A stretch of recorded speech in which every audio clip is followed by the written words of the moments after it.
너 우리 경기도의 경기라는 이름이 내년이면 무려 1000년이 되는 거 알아? 1000년? 1000년이라고 하니 왠지 환상 속의 도시 같다. 1000년의 해를 맞이해서 경기도에서는 투어를 다니며 우리 도민들의 의견을 모으고 있대. 모아서 뭐하게? 우리의 의견을 모아 정책이 되게 한다는 거지. 단순히 1000년이 된 환상 속의 도시가 아니야. 우리의 상상이 현실로 구현되는 곳이야. 대한민국의 심장 경기도.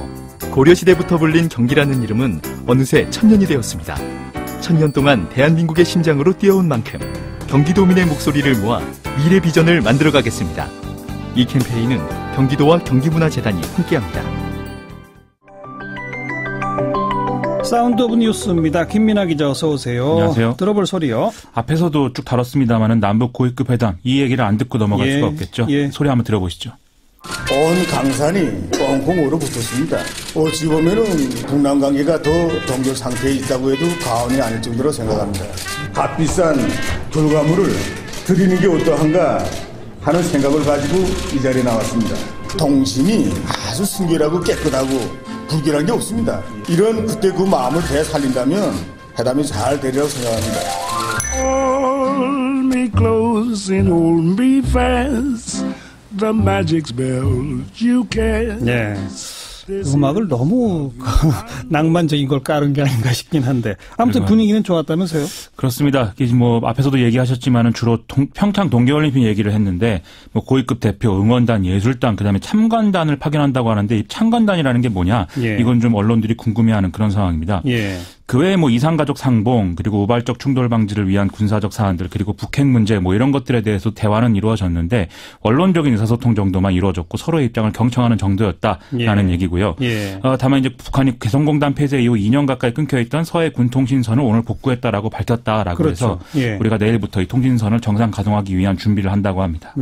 마지막 공동보도문 작성을 지금 하고 있는 모양이니까 조금 더 지켜보고요. 중국 쪽에서 어떤 반응 보입니까? 오늘 중국 외교부가 한반도 및 지역의 평화와 안정된 사안을 고도로 주목하고 있다. 그러면서 환영하고 지지한다 이렇게 했습니다. 중국은 그동안 미국을 비롯한 국제사회의 제재 요구와 북한과의 사이에 끼어서 상당히 곤란한 상태였기 때문에 좀 기대감을 갖는 그런 분위기인 것으로 보입니다. 최근에 중국이 대북 제재 강도를 높인다 뭐 이런 보도도 있었잖아요. 그렇습니다. 중국은 유엔 안보리 결의에 따라서 북한의 철강, 원유 등의 수출 금지 및 제한 조치를 실시를 했고 또 중국 내 북한 호텔이나 식당을 폐쇄하고 무역회사도 철수시키는 등의 이런 조치들을 취했거든요.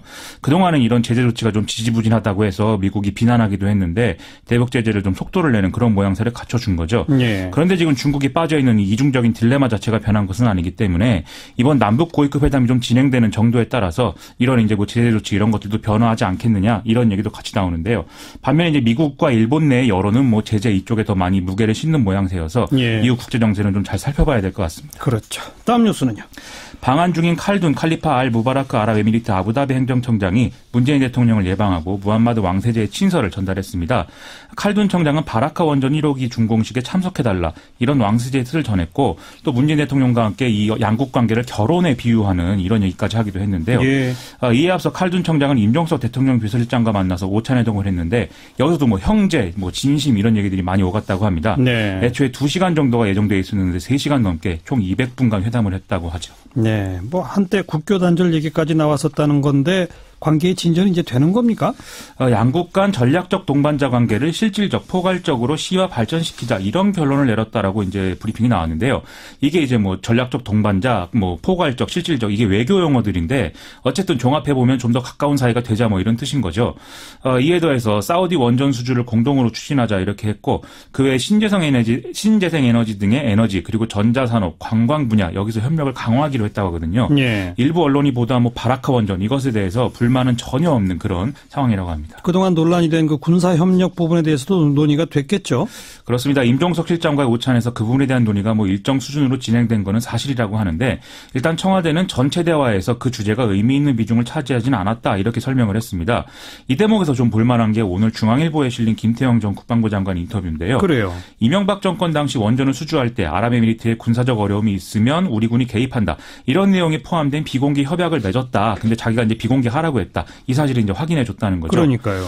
김태형 전 장관은 과거 국회에서 이 얘기가 나왔을 때 아니라고 잡아댔었는데 뭐 사실을 실토한 셈이 됐습니다. 어제 정의당의 김종대 의원 우리 방송에 나와서 한 주장이 거의 사실과 일치하네요. 그렇습니다. 그 얘기 이제 오늘 아침에도 김종대 의원이 TBS 라디오 가서도 뭐 똑같은 얘기를 했는데요. 예. 이명박 정권 때 지키지 못할 군사적인 약속을 해줬고 그게 쭉 이행이 안 되는 상황에서 아랍에미리트가 좀 불편한 감정을 갖고 있는데 지금 문재인 정권에서 이걸 바로잡으려고 하다가 이제 일종의 이제 폭발한 거다. 예. 그래서 임종석 실장이 현지에 가서 달래줬다. 이런 얘기인 것이죠. 예. 결국 오늘 오찬회동을 끝으로 이 군사협력 부분은 좀 봉합 상태로 유야무야 넘어가는 그런 셈이 됐는데 봉합. 그렇죠. 근데 이제 여러모로 또 아랍에미리트를 달래야 하는 문제들이 남아있기 때문에 어떤 경제적인 부분이라든가 이런 부분에서 좀 메꿔야 되지 않겠는가 이런 좀 추측이 가능할 것 같습니다. 어차피 주거니 받거니 할 수밖에 없는 거잖아요. 그런 셈이죠.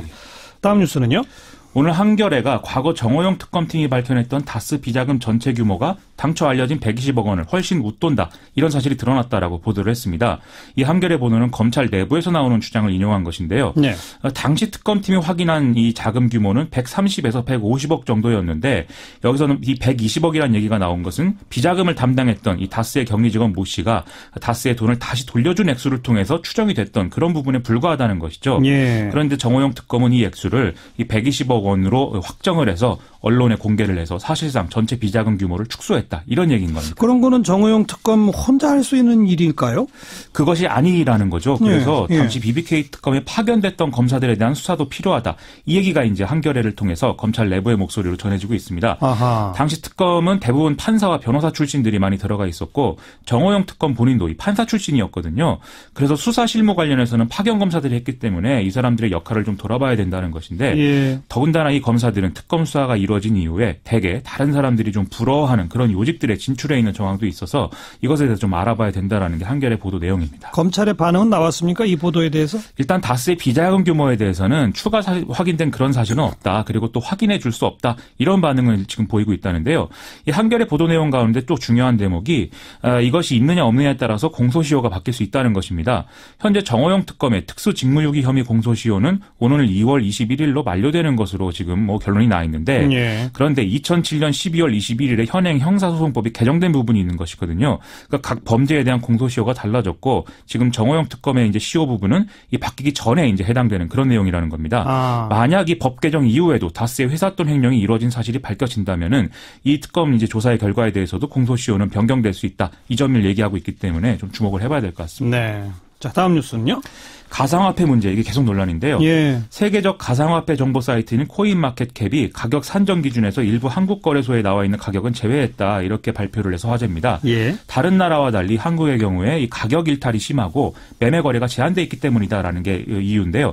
일부 언론은 한국의 모든 가상화폐 가격에 30% 정도의 프리미엄이 붙어 있다고 봐야 된다 이런 얘기가 나온다라고 보도를 하기도 했습니다. 예. 이 여파로 거의 모든 종류의 가상화폐 가격이 지금 하락한 것으로 나타났고 최근에 국내에서 인기가 급상승했던 상품들이 있거든요. 예. 이것들이 특히 큰 가격 하락폭을 보였다. 이런 보도 나오고 있습니다. 어제 정부가 대책 발표했잖아요. 그 영향도 있는 겁니까? 그렇습니다. 어제 정부가 6개 시중은행 상대로 한 특별검사 등의 어떤 고강도 대응의 배경을 밝히면서 이 은행들이 가상화폐 투기 열풍을 일부러 조장하거나 방조하는 거 아니냐 이런 의심도 갖고 있다. 이렇게까지 얘기했었거든요. 예. 근데 오늘은 금융위원회 부위원장이 스위스 바젤에서 열린 금융안정위원회에 출석을 해서 한국의 가상화폐 문제가 심각해서 불법행위나 자금 세탁 등에 이용될 가능성이 크다. 국제적 논의를 본격화해야 된다. 이렇게 호소하기도 했다는 것입니다. 또 한국은행도 가상통화 연구반 등의 별도 전담 조직을 만들어서 가상화폐 관련 대응을 강화한다고 하니까 여러모로 이제 강력한 어떤 대응들이 나온다는 것이죠. 예. 정말 빨리 해야 됩니다, 이거. 맞습니다. 다음 뉴스요. 지난 2008년 이후 매년 증가해오던 노인 인구 비율이 2년 연속 14세 이하 인구 숫자를 추월하고 있는 것으로 나타났는데요. 예. 오늘 행정안전부 발표에 따르면 65세 이상 노인 인구는 735만 명을 넘어서 전체 인구의 한 14.2% 정도를 차지한다고 합니다. 2016년 말 인구에 비하면 36만 명이 늘어서 0.7%포인트가 증가한 것인데요. 반면 0세에서 14세까지의 인구는 680만에 좀 못 미치는 숫자인데 전체 인구의 13% 정도고 2016년 2015년 말과 비교하면 13만 명 정도가 감소해서 0.3%포인트가 또 감소한 걸로 나타났다는 것이죠. 예. 즉 격차가 계속 커지고 있는 겁니다. 저출산 고령화죠. 그렇습니다. 유엔은 65세 이상 인구 비중이 7% 이상이면 고령화 사회로 보고 14% 이상이면 고령 사회로 분류하고 있는데 이 기준대로 보면 우리는 완연한 이제 고령 사회에 접어든 그런 상황인 것입니다. 지역별로는 어때요? 65세 이상 인구 비율이 20%를 넘는 광역단체도 있는 것으로 나타났는데요. 그게 이제 전라남도입니다. 예. 또 군 단위를 놓고 보면은 전남 고흥의 경우에 65세 이상 인구 비중이 38.2%나 된다고 해서 좀 심각한데요. 하하. 전체 이 군 단위 82곳 중에 70곳이 65세 인구가 20% 이상이라고 하니까 특히 농촌 인구의 고령화가 지금 심각하다. 이 점이 좀 드러난 것으로 봐야 되겠습니다. 예. 뭐 고령화를 어떻게 하겠어요. 이건 뭐 어떤 의미에서는 축복이라고도 볼 수 있잖아요. 그렇습니다. 그러니까 아이를 많이 낳읍시다. 그리고 또 노인 인구에 대한 어떤 일자리라든지 재정 정책 이런 것들이 필요한 것 같습니다. 네. 수고하셨습니다. 고맙습니다. 김민아 기자였습니다.